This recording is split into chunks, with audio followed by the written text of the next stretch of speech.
The station hung in the void like a silver crown, massive beyond human comprehension. Apex Prime served as neutral ground for the Galactic Council, a place where 1,000 species met to decide the fate of civilizations. Captain Park stared through the viewport of her shuttle as it approached the docking bay, her expression calm despite the knot in her stomach. "Captain, we're receiving their docking codes now," said Lieutenant from the pilot's seat. The young officer's hands moved across the controls with practiced ease, but could hear the tension in his voice. "Are you ready for this?" Adjusted her dark blue uniform and nodded. "As ready as I'll ever be." The truth was that nobody from Earth was truly ready for this moment. Humanity had only achieved faster-than-light travel 40 years ago. They had stumbled onto the galactic stage like children wandering into a meeting of ancient kings. For 4 decades, Earth had been classified as a protectorate species, watched over but not truly respected. Today would determine if that changed. The shuttle settled into the docking bay with a gentle thud, stood and walked toward the exit ramp, her boots clicking against the metal floor, followed close behind, carrying a data pad with their presentation materials. The ramp lowered, revealing the vast interior of the station. The air tasted different here, recycled through systems designed for 100 different biological needs.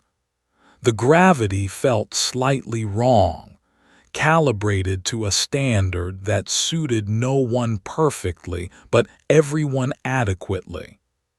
Took her first steps onto alien ground and forced herself not to show any reaction.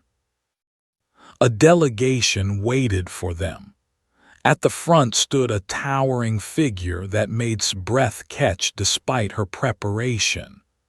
General and of the Empire rose nearly 3 meters tall, his scales gleaming like polished bronze under the station's lights.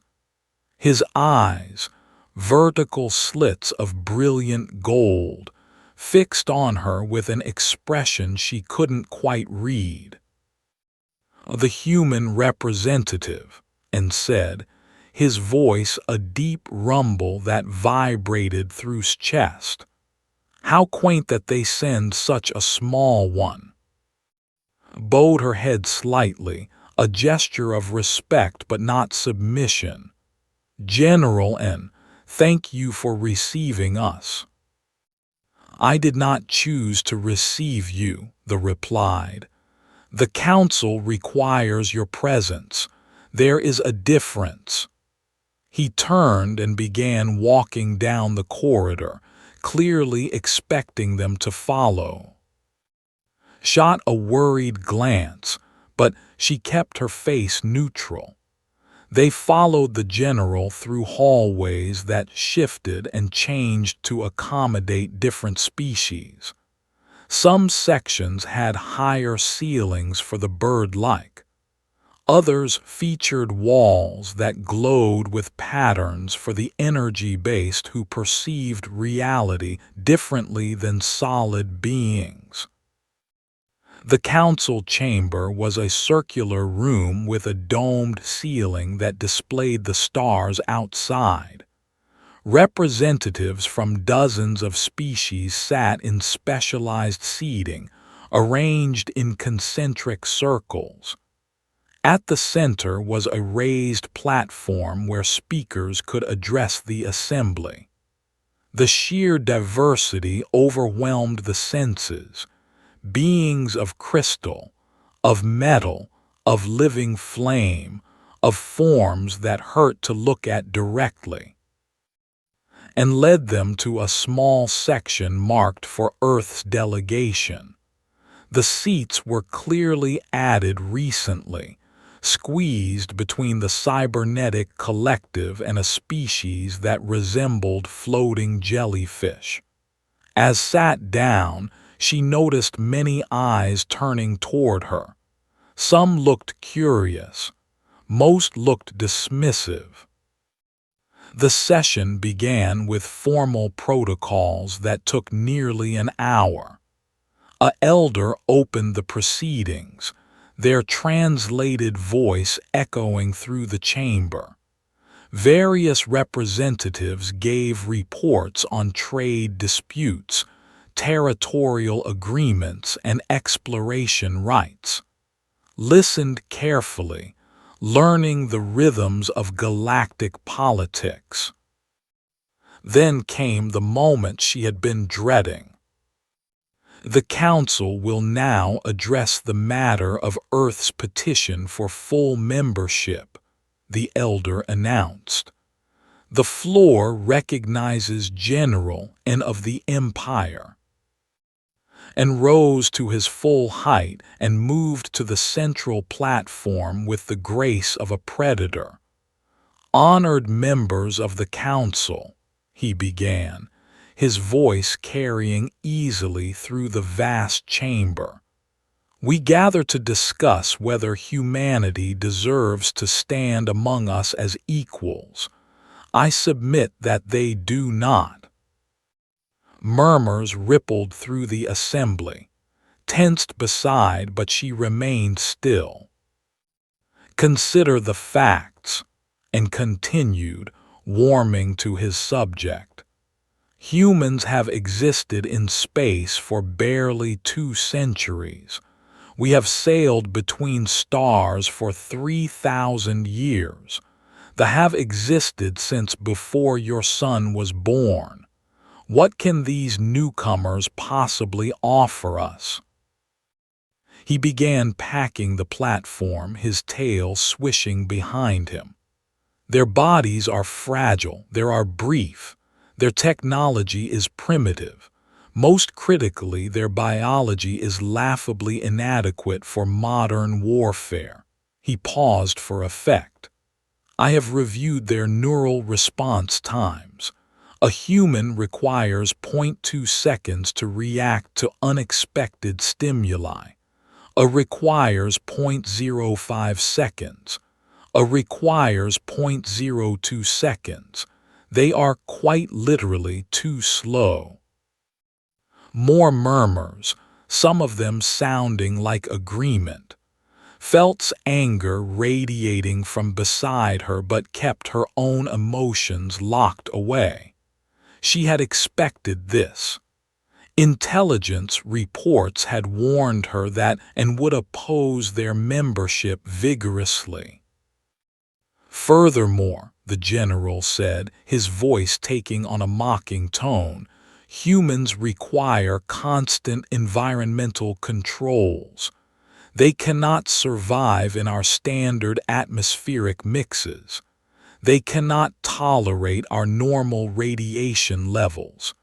They need their water and their oxygen and their narrow temperature ranges. They are not conquerors. They are not warriors. They are houseplants that somehow achieved. Laughter echoed through parts of the chamber. Not from everyone. Some species remained silent, watching with interest. But enough laughed to make the point clear. Humanity was a joke to much of the galaxy. And turned to face directly. I propose that Earth remain a protectorate species. They should be guided by wiser, older civilizations, protected from threats they cannot handle themselves. Given time to evolve, perhaps in another 10,000 years they might be ready to join us. But not today. Today, they are children playing at being adults. He returned to his seat looking satisfied. The elder called for other representatives to speak. A few did, offering half-hearted support for humanity's admission, but their words lacked conviction. The momentum was clearly against Earth. Finally, the elder's voice rang out again. Does the human representative wish to address the council? All eyes turned to, whispered urgently, Captain, you have to say something, you have to defend us. Stood slowly and walked to the central platform. She looked around at the assembled species, at beings who had mastered science's Earth was only beginning to understand, who had built empires spanning hundreds of worlds. She saw their skepticism, their amusement, their certainty that she had nothing of value to offer. She smiled slightly. General and raises valid concerns, she said, her voice clear and steady. And I believe the best way to address them is through demonstration rather than words. I accept your assessment that humanity must prove itself worthy. I propose a series of trials to test our capabilities. If we fail, we will withdraw our petition and accept protectorate status for as long as the Council deems necessary. If we succeed, we ask only for fair consideration of our membership. Anne's eyes gleamed with predatory satisfaction. Trials. Yes, that seems appropriate. I accept your proposal, human. Let us see what you are truly made of. The chamber erupted in discussion but barely heard it. She had just gambled everything on her ability to prove that humanity belonged among the stars. As she returned to her seat, leaned close. Captain, what just happened? Kept watching Anne, who was already speaking with other delegates, probably planning the trials. We just stepped into the arena, she said quietly. Now we need to survive it. The first trial began at dawn, though dawn on Apex Prime was just a programmed shift in the station's lighting systems. Stood in the observation deck overlooking the tactical simulation chamber, a massive space that could recreate any battlefield scenario imaginable. Below her, holographic terrain flickered into existence, a hostile moon with methane seas and crystalline mountains. Beside her stood representatives from a dozen species, all waiting to see humanity fail, and positioned himself at the center of the group, his massive form radiating confidence.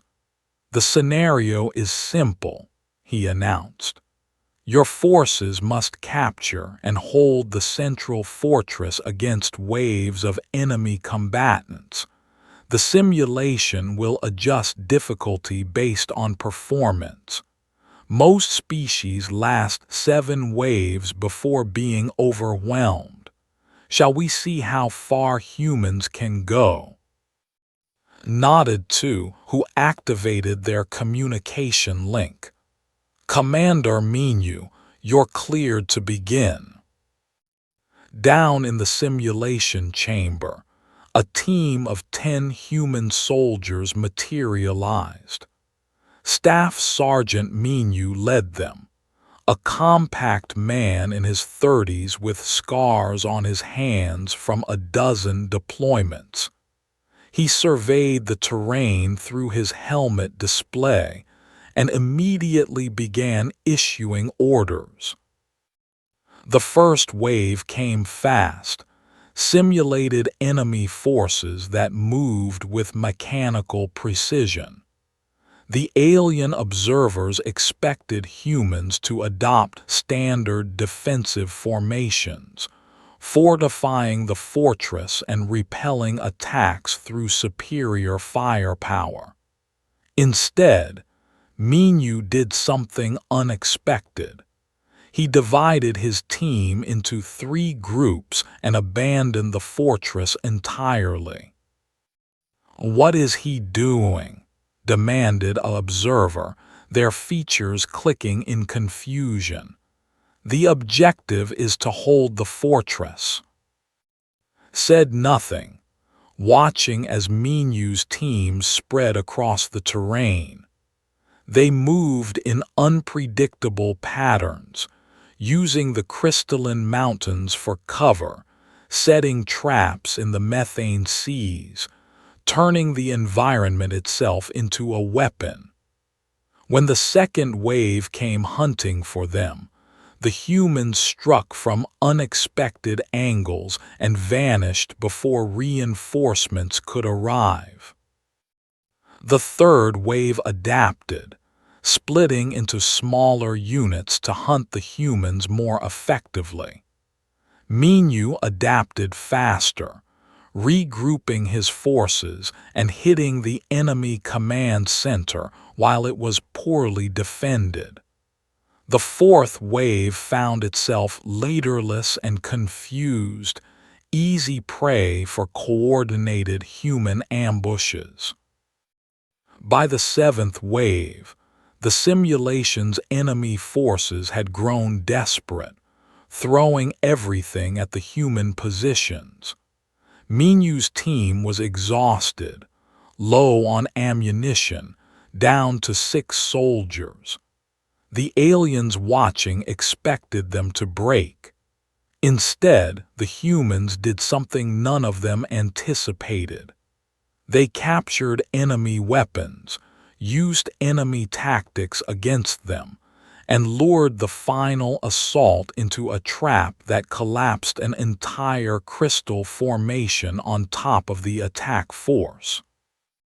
The simulation ended. Silence filled the observation deck. 12 waves, someone whispered. They survived 12 waves. Anne's jaw clenched. Primitive improvisation. They violated standard combat doctrine. It proves nothing. "It proves we can think for ourselves," said calmly. "Shall we proceed to the next trial?" The second trial tested physical endurance in hostile environments. The challenge took place across 3 environments: a zero-gravity asteroid field, a high-pressure ocean world, and a desert planet with temperatures that could melt lead. Participants had to navigate obstacle courses in each environment while their bodies were pushed to the breaking point. Minu volunteered again, along with Sergeant Lee, a woman known throughout the human military for her refusal to quit under any circumstances. They competed against champions from 6 other species, each one genetically or technologically enhanced for combat. In the zero-gravity portion, a champion completed the course in 4 minutes, using their multiple limbs and wings to navigate with graceful efficiency. Took 9 minutes, struggling with the unfamiliar environment, using momentum and careful planning rather than natural adaptation. She didn't win, but she finished. The high-pressure ocean world proved more challenging. The pressure was enough to crush an unprotected human instantly, so all participants wore protective suits. A cybernetic warrior finished in 10 minutes, their metal body impervious to the crushing depths. Minyu took 18 minutes, and his suit showed stress fractures by the end, but he completed the course. The desert planet was where things changed. The heat was brutal enough that most species required significant cooling systems in their suits. The champion, a warrior named N, moved through the course with confidence. His species had evolved on desert worlds. This was his element. Then his cooling system failed. It was a random malfunction, the kind of equipment failure that happened occasionally in trials, and should have been extracted immediately, but there was a delay in the safety protocols. For 90 seconds, he was exposed to temperatures that could kill. Minyu reached him first.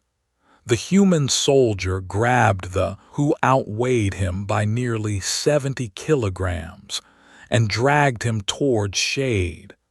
Minyu's own suit was failing, alarms screaming in his ears, but he didn't stop. He got into safety and held his position until medical teams arrived. Both of them ended up in the medical bay. Minyu had second-degree burns on his arms and severe dehydration, and had heat damage to his respiratory system. The trial was declared void due to equipment failure, and everyone expected it to be rerun. But when requested to speak with, she found him in the medical bay, wrapped in cooling blankets, his golden eyes fixed on her with an expression she couldn't quite read. "Your soldier saved my life," he said quietly. He could have finished the course. He could have won. Instead, he chose to help an opponent. "We don't leave people behind," said simply. "Not even competitors." N was silent for a long moment. "General N has been my mentor for 2 centuries. He taught me that strength is everything, that compassion is weakness, that victory is all that matters. Your soldier proved him wrong in 90 seconds. He paused. "I will speak with my fellow about this." Word of the incident spread through the station faster than light. Species who had been content to watch humanity struggle now began to pay attention. There was debate in the corridors, arguments in the observation decks. Some still sided with N, insisting that Minyu's actions proved humans were too soft for galactic politics. Others began to wonder if perhaps there was strength in humanity's different approach. And sensing the shift in opinion, moved up the final trial.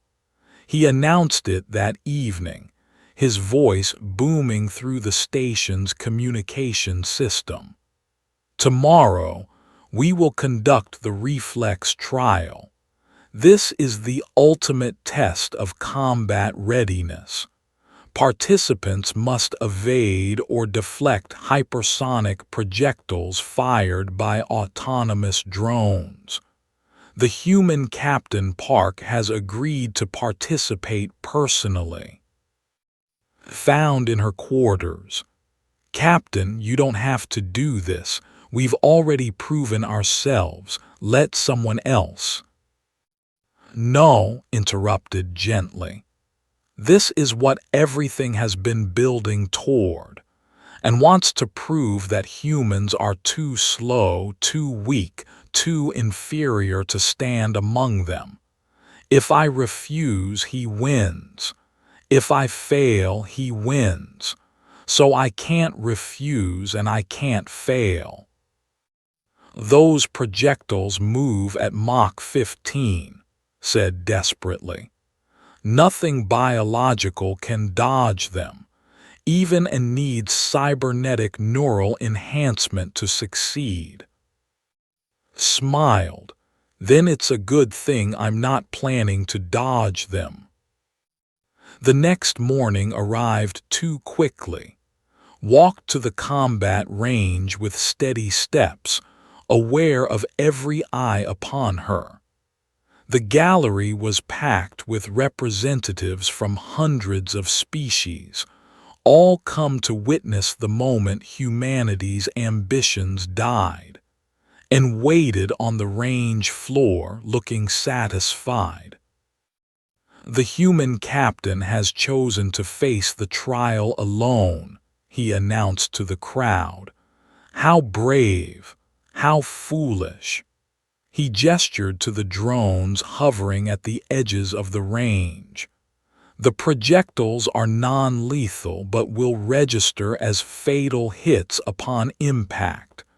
The trial ends when the participant is struck or concedes defeat. I will demonstrate first." And moved to the center of the range. His body language changed, becoming focused and controlled. The drones activated, their targeting systems painting him with invisible light. 3 bolts fired simultaneously from different angles, and moved with inhuman speed, his cybernetically enhanced nervous system processing information faster than biology should allow. He dodged all 3 bolts with millimeters to spare. The crowd applauded and bowed mockingly. "Your turn, human. Try not to embarrass yourself too severely." Walked onto the range floor. She wore only her standard uniform, no armor, no enhancements, no weapons. She stood in the center of the range and closed her eyes briefly. When she opened them, her expression was perfectly calm. "I'm ready," she said. The first drone fired from directly behind her. Didn't turn around. Her hand snapped up and back, moving with impossible precision. She caught the hypersonic bolt between her fingers. The silence in the gallery was absolute. Every being present stared at as she held the hypersonic bolt, its energy crackling between her fingers. The projectile that should have struck her down remained trapped in her grip, impossible and yet undeniable. Anne's jaw hung open. That's not possible. The bolt travels at Mach 15. No biological organism can." "Fire again," said calmly, releasing the bolt. It clattered to the floor, its charge dissipated. The general's eyes narrowed. "You think that was skill? It was luck, a malfunction. The timing was coincidentally." "Then test me," interrupted. 5 drones, different angles, simultaneous fire."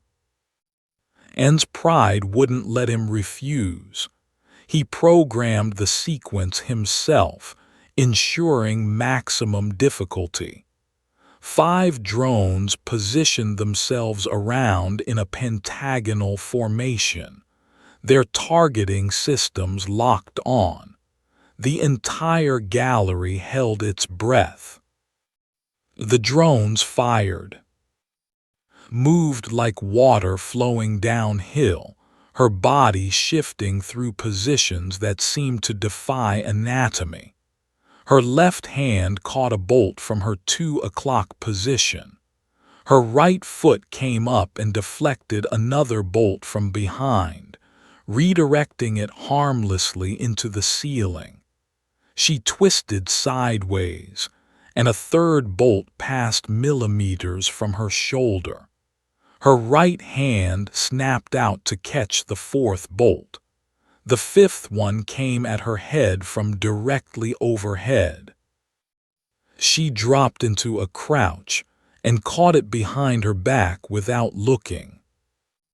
When she straightened, all 5 bolts lay scattered around her feet. She wasn't even breathing hard. The gallery erupted. Representatives shouted questions in 100 languages. Some demanded to inspect the drones for malfunctions. Others insisted on verification, and stood frozen, his world view crumbling around him. "Impossible," he whispered. Then louder, "You're using illegal modifications, cybernetic enhancements, neural implants." He pointed an accusatory claw at her. "No unmodified human could do this." "Then scan me," said. She walked to the medical station at the edge of the range and placed her hand on the scanner. The device hummed to life, running every test in its extensive database. The results appeared on screens throughout the gallery. Park, human female, age 32. No cybernetic implants. No genetic modifications. No neural enhancements. No performance-enhancing drugs. Completely, utterly baseline human. A scientist chittered in confusion. "This makes no sense. Human neural response time cannot account for this performance. The data is clear. Humans are too slow." A voice spoke from the gallery entrance. "Perhaps you're measuring the wrong thing." Everyone turned. Dr. Song walked into the chamber, carrying a data pad and looking amused. She was humanity's chief xenobiology advisor, a woman in her 50s who had spent her life studying alien species. She had specifically requested not to attend the trials, claiming she had research to complete. Now she stood before the assembly with the air of a professor addressing students. "May I?" she asked the elder, gesturing to the central platform. The elder, still processing what they had witnessed, nodded mutely. Activated her data pad, and holographic displays appeared in the air. "Everyone keeps talking about human reaction time," she began. "0.2 seconds, yes. Slower than most species in this chamber.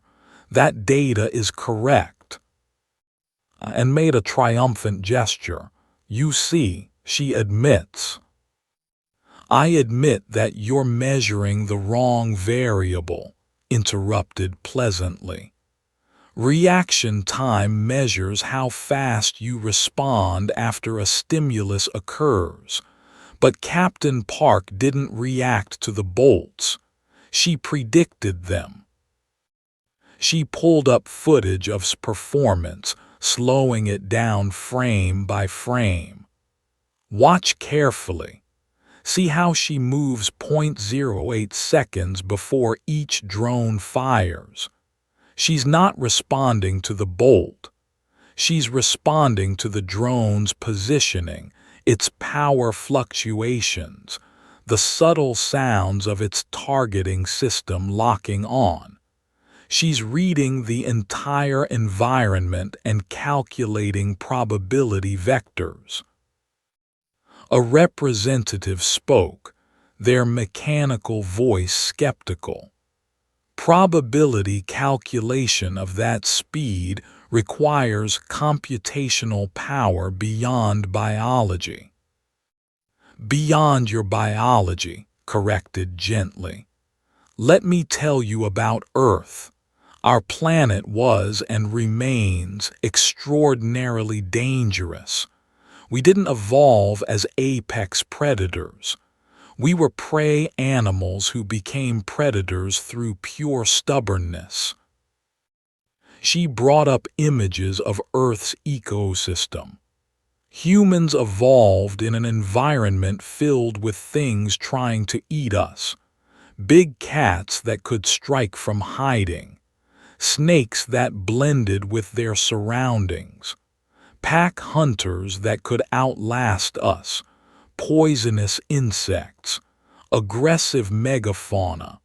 Our ancestors survived by developing something unique, threat assessment. The images shifted, showing neural scans of human brains. The human brain dedicates enormous processing power to pattern recognition and threat detection. We can track multiple moving objects simultaneously. We notice details that are out of place. We're constantly running predictive models of our environment. It's not conscious. It's automatic, bred into us by millions of years of trying not to die. Walk to where stood.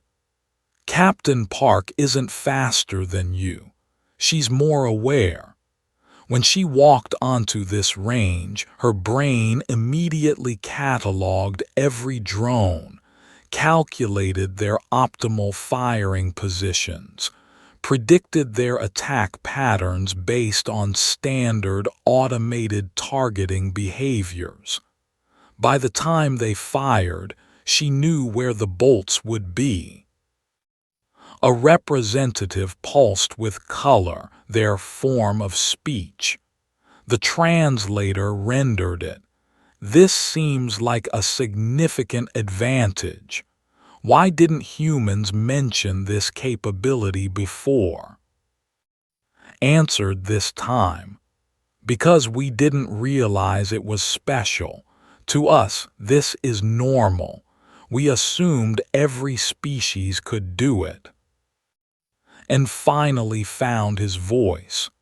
If this is true, demonstrate it again. But this time I'll control the drones personally. Random patterns, no predictability. Nodded, agreed. What followed was 15 minutes of the most intense combat demonstration the galaxy had ever witnessed. And threw everything at random firing patterns, drones that moved erratically, multiple simultaneous barrages. He even included decoy drones that feinted but didn't fire, trying to trick her predictions. Adapted to everything. She caught some bolts, dodged others, even used one bolt to deflect another in midair. When it had a drone fire from a position hidden behind a physical barrier, calculated the angle based on the barrier's shadow and the drone's sound profile. When he tried to overwhelm her with 12 simultaneous bolts, she went into constant motion, becoming a blur of precise movements that seemed almost like a dance. Finally, exhausted and defeated, and ended the trial. Stood in the center of the range, surrounded by scattered bolt casings, breathing heavily but unmarked. Enough, the general said quietly. I concede. The human's capabilities are remarkable. But could see the calculation in his eyes. He wasn't convinced. He was planning. The trial was over, but the war for humanity's place in the galaxy had just begun. That night returned to her quarters to find her door already open. She immediately went on alert, her threat assessment systems engaging. She heard voices inside. One was, the other unfamiliar. She entered cautiously and found talking within, the warrior that Minyu had saved. The young stood quickly when entered. "Captain Park," he said respectfully, "I apologize for the intrusion. I needed to speak with you privately." "About what?" And glanced at who nodded encouragingly. "About General N. He's my mentor, the warrior who trained me from childhood. But I've been watching him during these trials, and I'm seeing things I never noticed before." "What things?" "Fear," and said simply. "He's afraid of humans, not because you're strong. He's faced strong opponents before. He's afraid because you're different in ways he doesn't understand, and fear makes him dangerous." I gestured for him to continue. "There are whispers among my people," and said quietly. "Unofficial discussions about what humanity's admission would mean. The Empire has been the Council's primary military force for 3,000 years. We've defined what strength means to the galaxy. If humans join with their different approach to combat, different way of thinking, it threatens our position." "And then sees this as a threat to power," finished. "Yes, but it's more than politics." And met her eyes. "When your soldier Minyu saved my life, he taught me something. He showed me that strength can include compassion, that victory isn't the only thing that matters. General and taught me the opposite, that strength is everything, that compassion is weakness. If humanity proves him wrong, it invalidates his entire worldview." "You think he'll try something," said. And nodded. "I know he will. The trials are over and humanity has proven themselves worthy. The Council will vote soon. If that vote passes, the General's influence diminishes forever. He won't let that happen quietly." Considered this carefully. "Why are you telling us this? You're risking your relationship with your mentor." "Because Minyu showed me that there's more than one way to be strong," and said. "And because I think the galaxy needs what humans bring to it, even if my people don't see it yet." He paused. "Also, I owe you a life debt. Among my people, that's sacred." After and left, turned to with worry clear on his face. "Captain, what do? We can't prove that and we'll do anything. We can't accuse a general of conspiracy without evidence." Walked to the window and looked out at the stars. "We do what humans have always done. We prepare for the worst and hope for the best. Double our security protocols. Have Minyu and sweep our quarters for surveillance devices. And most importantly, we stay alert. If it makes a move, we need to see it coming." "You're going to predict him," realized. "Like you predicted the drones." Smiled slightly. "He's just another pattern to read. The question is whether I can read it fast enough." 3 decks away in his private quarters, General and met with a small group of operatives. They wore no insignia, carried no identification. They didn't officially exist. "The human captain has embarrassed us," and said, his voice cold with controlled rage. "She's made fools of our military prowess. She's undermined of supremacy with her tricks and predictions. This cannot stand." The lead operative, a female named bowed her head. "What are your orders, General?" "The Council will vote in 3 days. Before that vote happens, Captain Park must be eliminated. Make it look like an accident, a malfunction in her environmental systems, a tragic failure of station safety protocols. Whatever method you choose, ensure it cannot be traced back to us. And if we encounter resistance." Anne's smile was cold. "She's only human. She may be able to predict drones, but she can't predict what she doesn't know is coming. Strike fast, strike hard, and humanity's champion will die before she knows the attack has begun."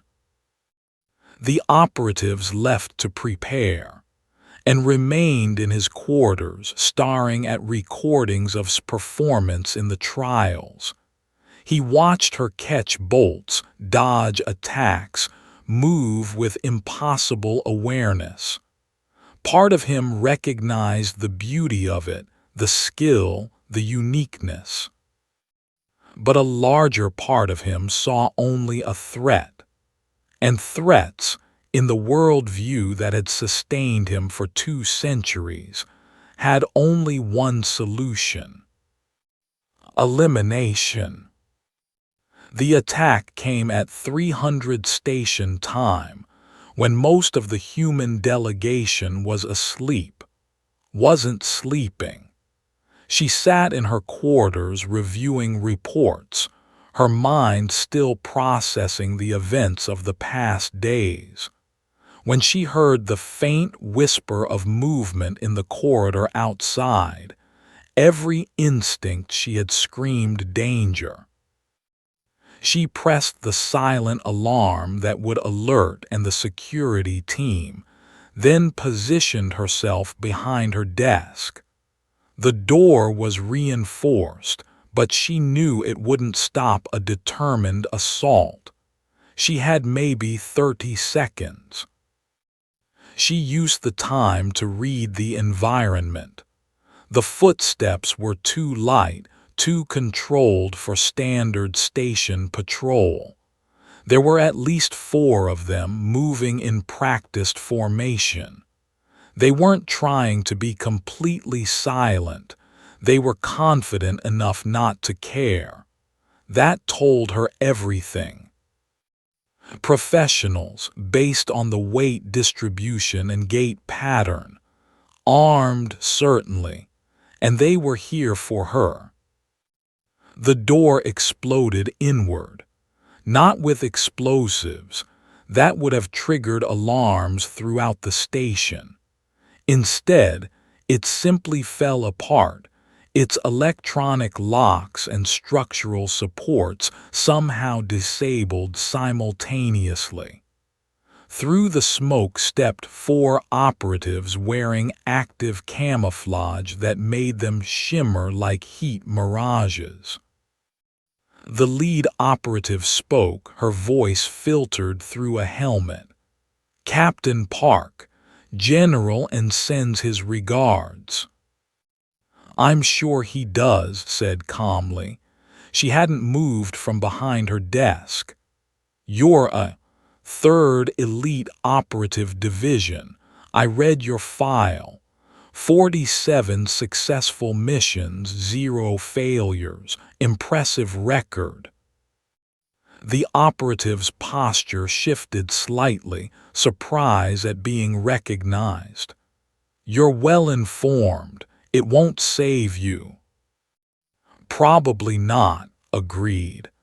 But I'm curious. Doesn't really think killing me will stop humanity. We're not a species that gives up just because you eliminate one person. No, but you're the symbol, the one who humiliated us, the one who caught the bolts.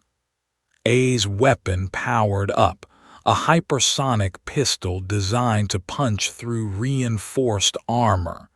Your death will send a message. Humans can be killed. Humans can fail. And the Council will reconsider whether your species is worth the political trouble. A smart plan, said, except for one thing. What's that? You told me what you were going to do before you did it. Fired. The bolt screamed across the room at speeds that should have made dodging impossible, but had been reading the operative's stance, her weapon's power signature, the micro-adjustments of her aim. She moved before the trigger was pulled, dropping below the desk as the bolt vaporized where her head had been. The other 3 operatives opened fire. Bolts tore through the room, destroying furniture, punching holes in walls. Flowed through the chaos like smoke, her threat assessment system running at maximum capacity. She tracked 4 weapons, 4 shooters, 4 sets of movements. She predicted, adapted, survived. She made it to her personal locker and yanked it open. Inside was her sidearm, a simple human firearm that fired chemical propellant rounds, primitive by galactic standards but effective. She came up firing, not at the operatives but at the room's environmental controls. Sparks flew and the lights went out. Darkness. The operatives had night vision in their helmets but knew her quarters by touch. She'd spent hours memorizing every surface, every object, every distance. She moved in the blackness with perfect confidence while the operatives struggled to track her. One of them made a mistake, stepping on debris that shifted under his weight. Heard it, calculated his position, and put 2 rounds through his optical sensors. He stumbled backward, blind and disoriented. Didn't waste time finishing him, 3 other targets still active. Then the door burst open again, and Sergeant Lee charged in, followed by 2 human security officers. They had their own night vision and weapons up. The operatives found themselves caught between defensive position and assault. The fight became brutal and close-ranged. Meta-operative in hand-to-hand combat, and the corridor filled with the sounds of their struggle. The operative was stronger, faster, better armed, but fought with the desperate ferocity of someone protecting their captain, using every dirty trick human military training had taught her. One of the security officers went down, struck by a hypersonic bolt that punched through his armor. The other officer returned fire, forcing A into cover.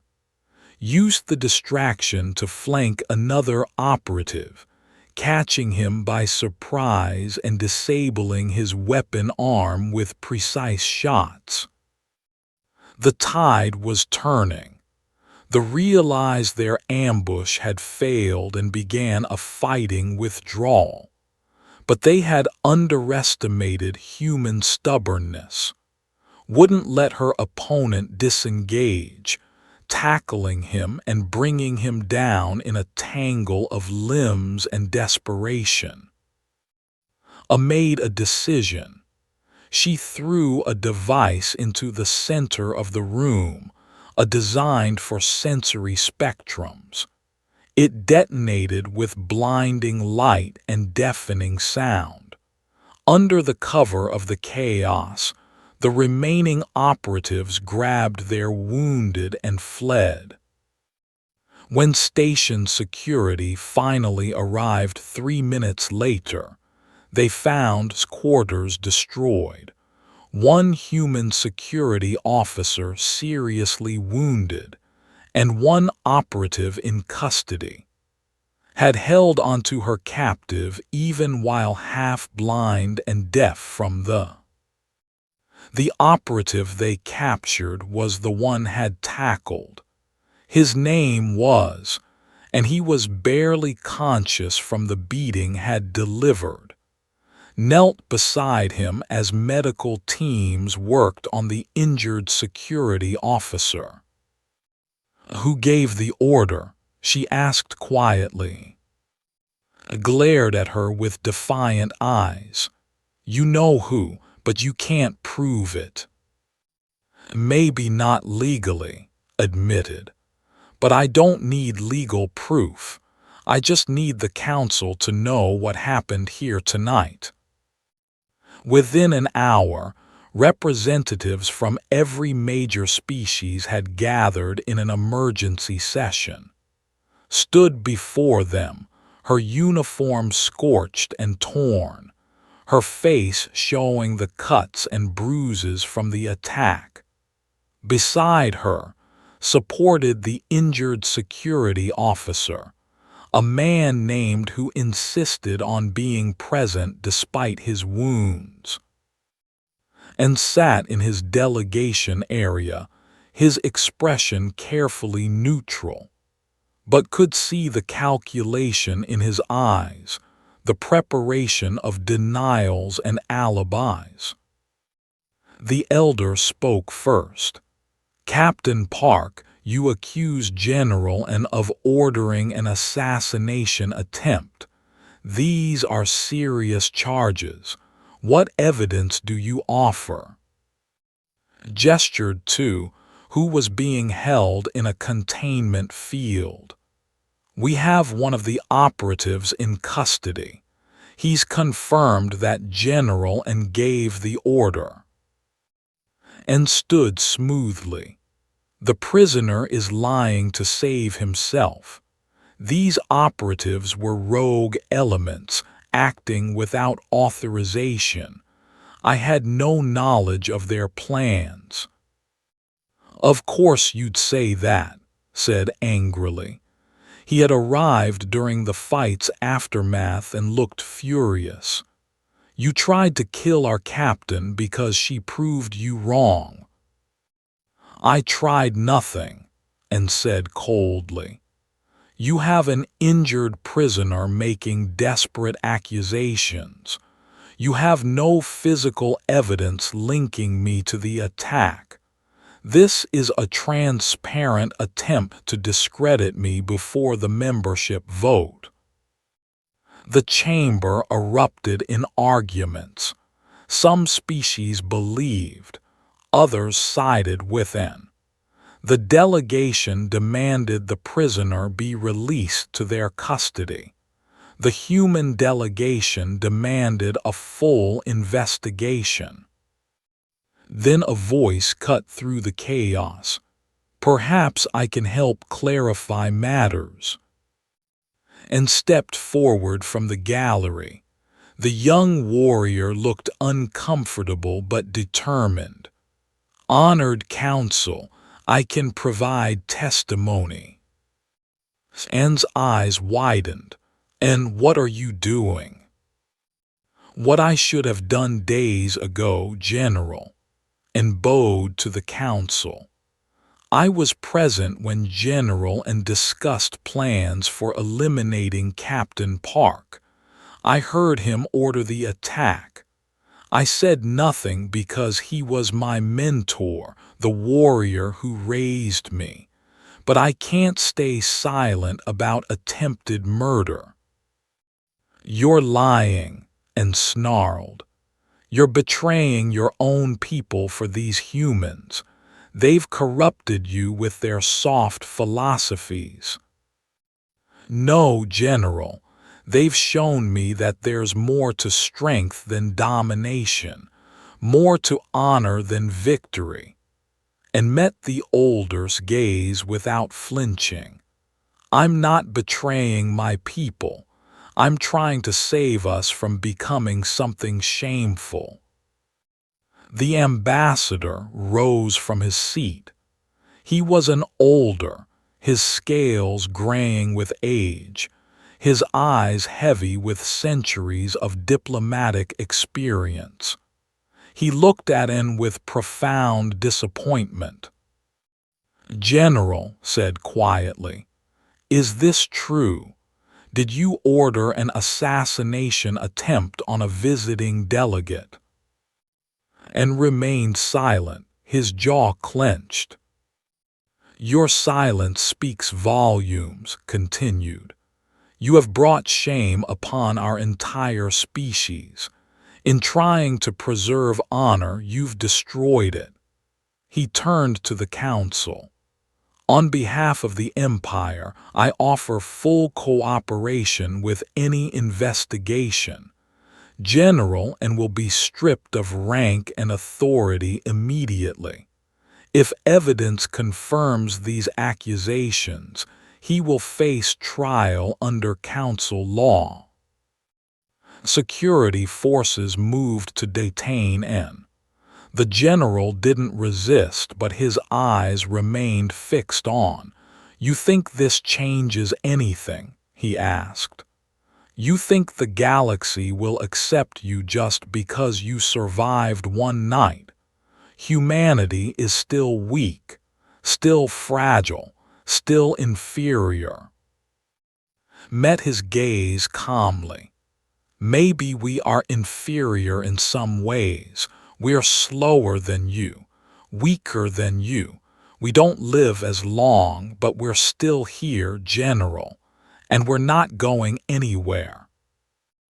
As they led Anne away, felt the weight of exhaustion finally hit her. But she couldn't rest yet. The council would vote on humanity's membership tomorrow, and she needed to be ready. Approached her as the chamber emptied. "Captain, you should get medical attention. You're hurt." "I'm fine." "With respect, Captain, you're not. You've got 3 cracked ribs, multiple contusions, and you're running on adrenaline and stubbornness." Smiled slightly. "So a normal Tuesday for human military personnel." Despite everything, laughed. "Yes, ma'am, a normal Tuesday." That night requested a private meeting with. They met in a small conference room, just the two of them. The ambassador looked older than he had in the council chamber. "Captain Park, I want to apologize personally for what General N did. His actions were inexcusable and have brought great shame to my people." "You're not responsible for his choices," said. "No, but I'm responsible for how the Empire responds to them." Settled into a chair designed for his massive frame. "I've been ambassador for 140 years.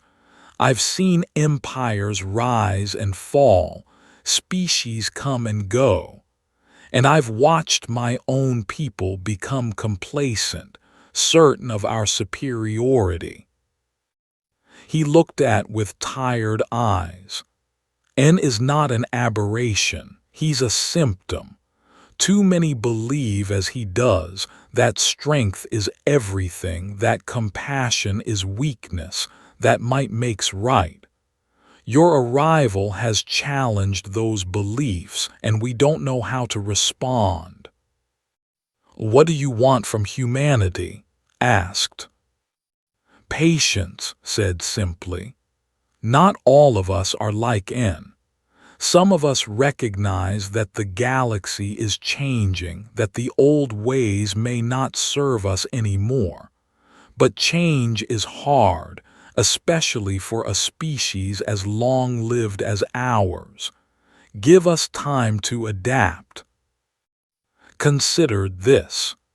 If humanity is granted full membership tomorrow, will the Empire be our enemy?" "No," said firmly. "N's arrest has made that clear. But we won't be immediate allies either. We need to learn about each other to find common ground. Perhaps," he hesitated, "perhaps you would consider a cultural exchange program. Some of your people could work with ours, teach us this different approach to strength you've demonstrated." "I think that could be arranged," said. After left finally allowed herself to collapse into a chair.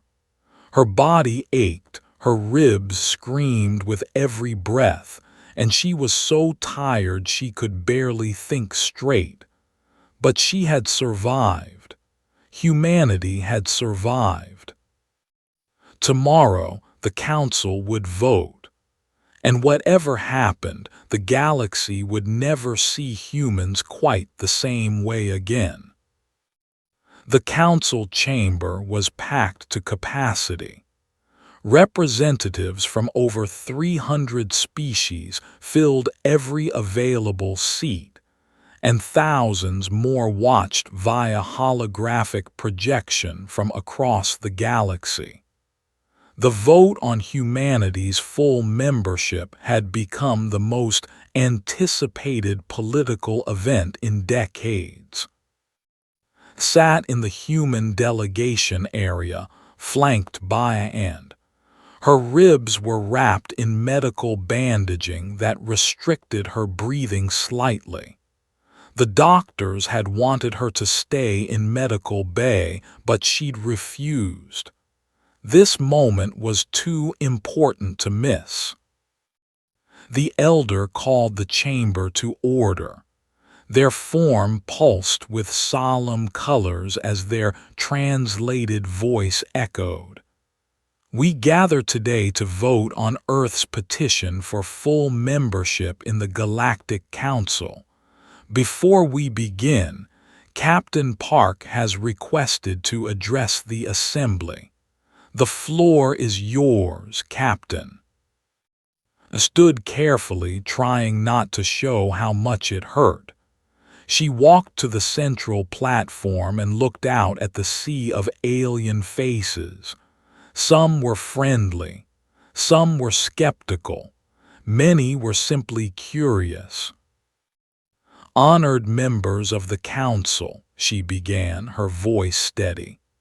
"4 days ago, I stood here and proposed trials to prove humanity's worth. We've completed those trials. We've shown our tactical thinking, our physical endurance, and our reflexes. But I realize now that we demonstrated the wrong things." Confusion rippled through the chamber. Even looked puzzled. "The trials tested individual capabilities," continued. "But humanity's greatest strength isn't individual. It's collective. We're not the fastest species, not the strongest, not the longest lived. But we are the best at working together, at seeing potential in others, at building something greater than ourselves." She gestured to where and sat with the delegation. This young warrior was trained to see strength as domination. But when one of our soldiers saved his life, he began questioning what strength truly means. He risked everything to testify against his mentor because he saw a better path forward. She turned too. Ambassador could have defended General N, could have turned this into a political standoff between our species. Instead, he chose justice over convenience. He showed me that the people are more than one general's prejudices. His eyes swept the chamber. Last night operatives tried to kill me. They were professionals, well-armed, expertly trained. They should have succeeded. But Sergeant Lee fought one of them to a standstill, refusing to let him escape even when she was injured and outnumbered.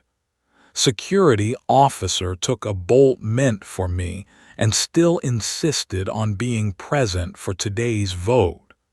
These aren't just soldiers following orders. These are people who believe in something larger than themselves. She paused, letting her words sink in.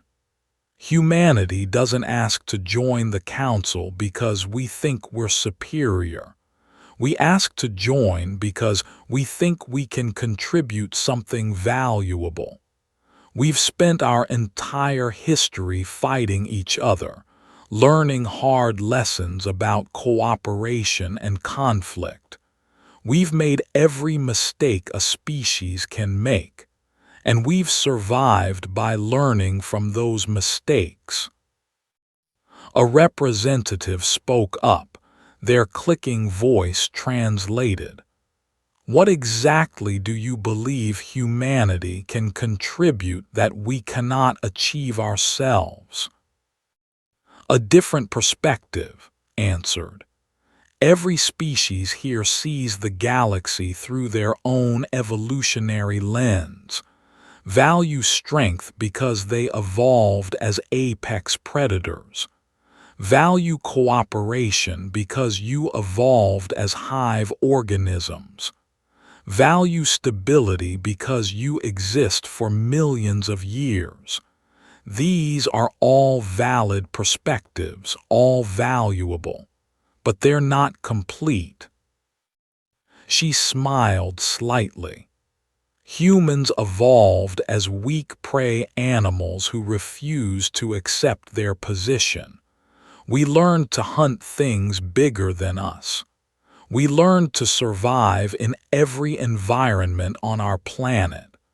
We learned that being individually weak means you need to be collectively smart. And that perspective, that refusal to accept limitations, that's what we offer. Dr. Song stood and joined on the platform. If I may add something, Captain. He nodded. I've spent 30 years studying xenobiology, said. I've analyzed hundreds of species, learned their evolutionary histories, mapped their capabilities, and I've discovered something interesting. Nearly every species here evolved in environments that were relatively stable. Your ancestors faced challenges, certainly, but they were predictable challenges. You adapted to your niches and thrived there. She brought up holographic images of Earth. Humans evolved on a planet that was actively trying to kill us. Ice ages that came and went, supervolcano eruptions, asteroid impacts, dramatic climate shifts. Our environment changed so rapidly that we couldn't afford to specialize. We had to become adaptable. That's why we're good at reading patterns and predicting changes.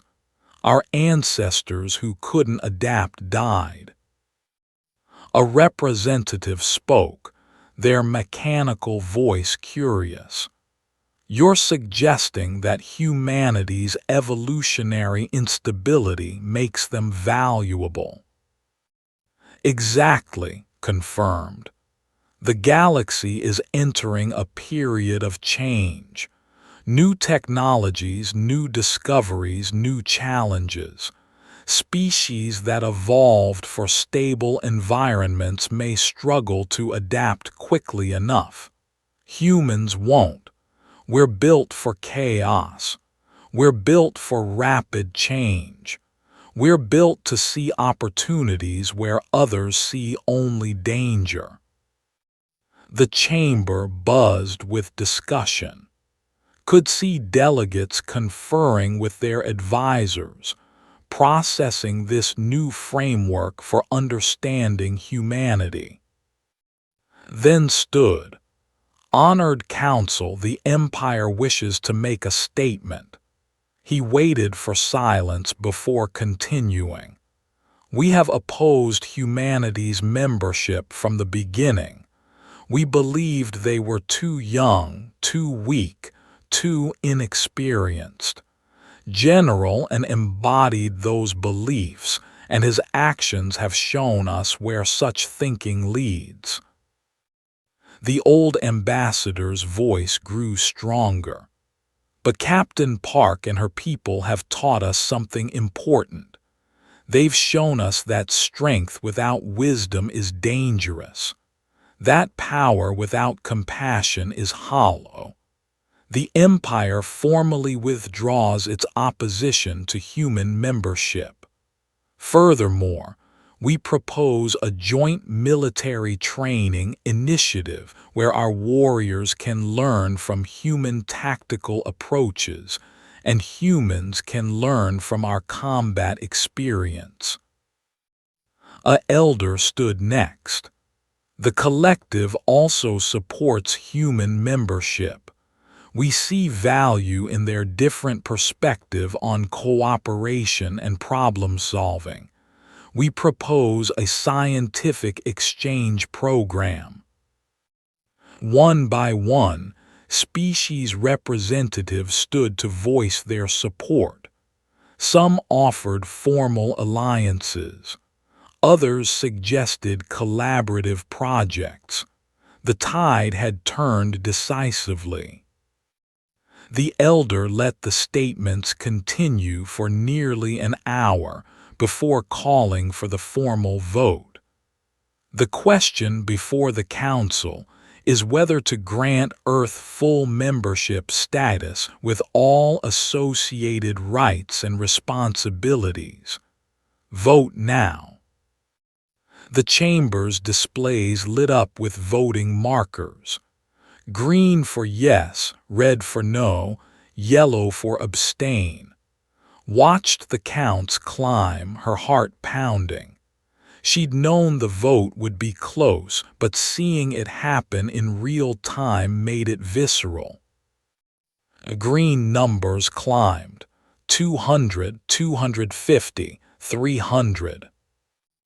Red numbers held steady around 40.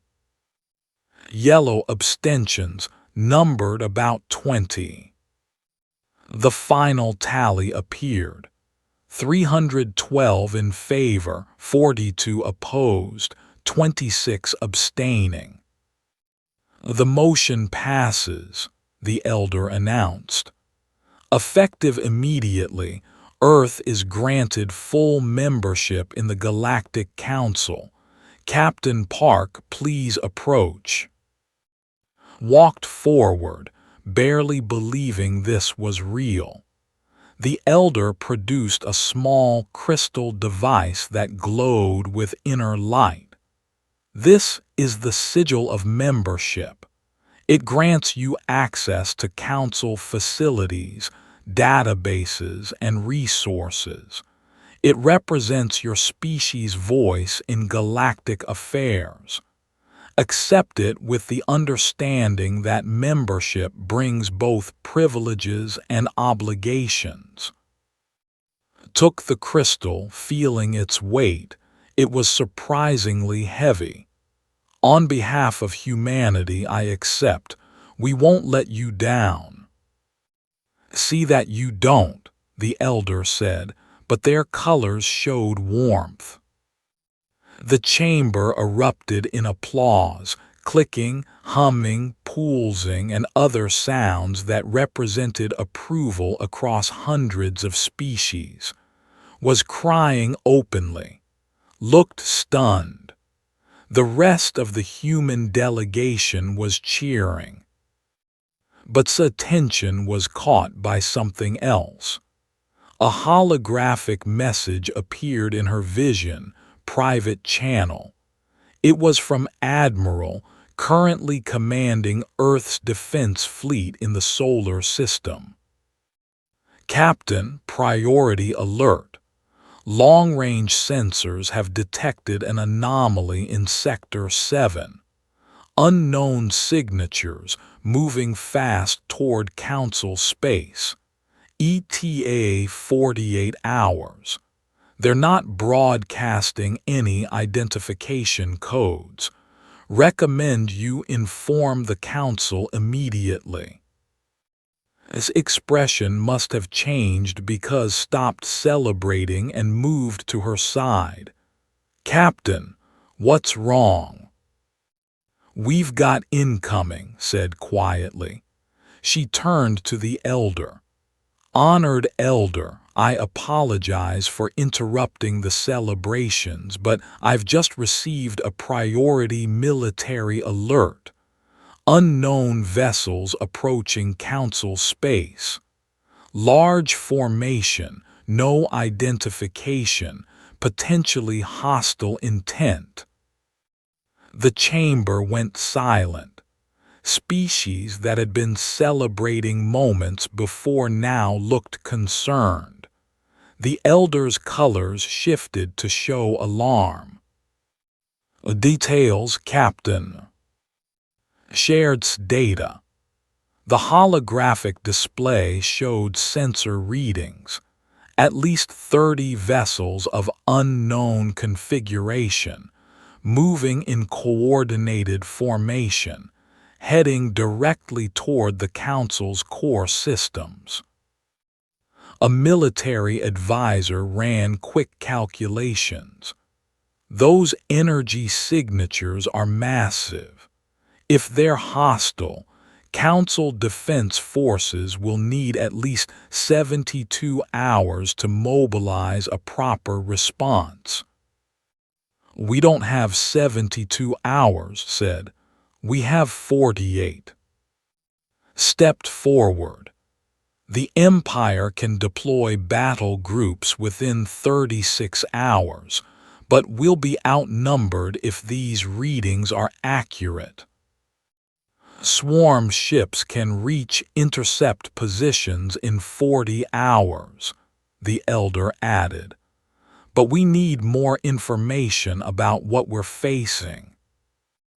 His mind was racing, her threat assessment systems analyzing the problem. We need a reconnaissance mission. Fast ships, small crew, get eyes on these unknowns and report back before they reach Council space. Who would lead such a mission? The elder asked. Every eye in the chamber turned too. She felt the weight of their expectations, their hope, their fear. Humanity had just been accepted into the Council, and already they were facing their first major crisis. I'll lead it, said. Give me a fast ship and a good crew. We'll find out what we're dealing with. I'm going with you, said immediately. As am I, added. If these are unknown species, you'll need a... And stepped forward.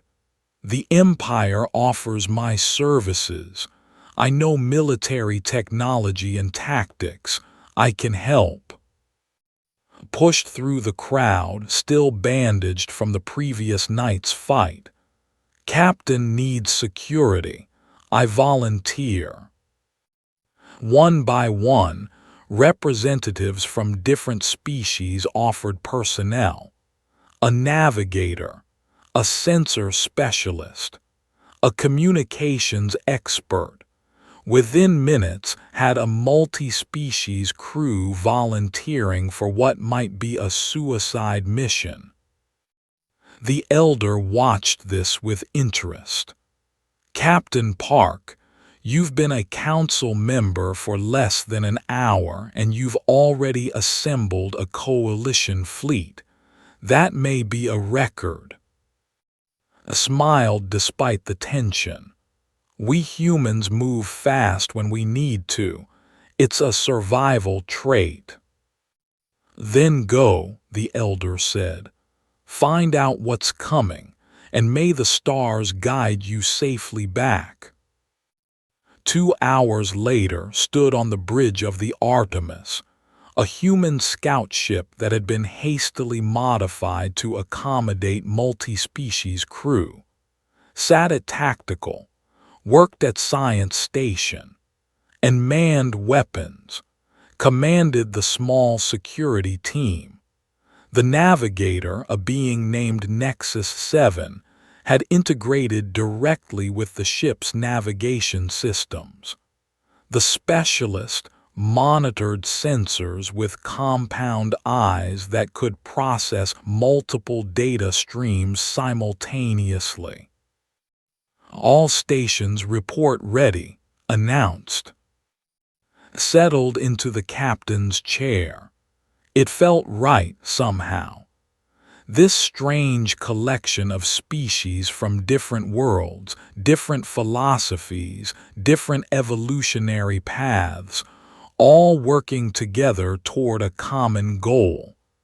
This was what the council was supposed to be. "Take us out," she ordered. "Maximum speed toward Sector 7.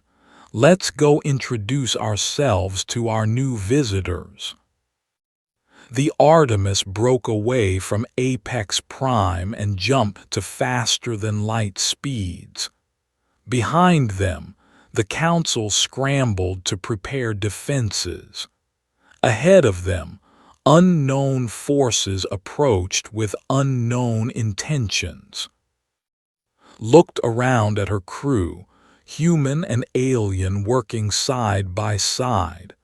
She thought about how far humanity had come in just 4 days. How much had changed. How much still needed to change. Whatever was coming, they would face it together. Not as separate species competing for dominance, but as allies united in common purpose. That was humanity's real contribution to the galaxy, not reflexes or tactics or adaptability. The ability to turn strangers into friends, opponents into allies, fear into hope. "Captain," called out, their voice excited, "I'm detecting something strange in the unknown vessel's energy signatures. They're not weapons configurations. They look almost like distress signals." Leaned forward, her threat assessment systems engaging. "Distress signals from a fleet this size." "Running analysis now," said, her fingers flying over her console. "Wait, these aren't military vessels, they're colony ships, and they're damaged." The pieces clicked into place in his mind. Not an invasion, a refugee fleet, running from something, desperately seeking safety, sending out signals that the Council had mistaken for aggression. "Hail them," ordered. "All frequencies. Tell them they're approaching Galactic Council space. Tell them we're here to help." As the Artemis raced toward first contact with these unknown refugees, smiled. Yes, this was exactly what humanity brought to the galaxy. The instinct to see people who needed help rather than threats to eliminate.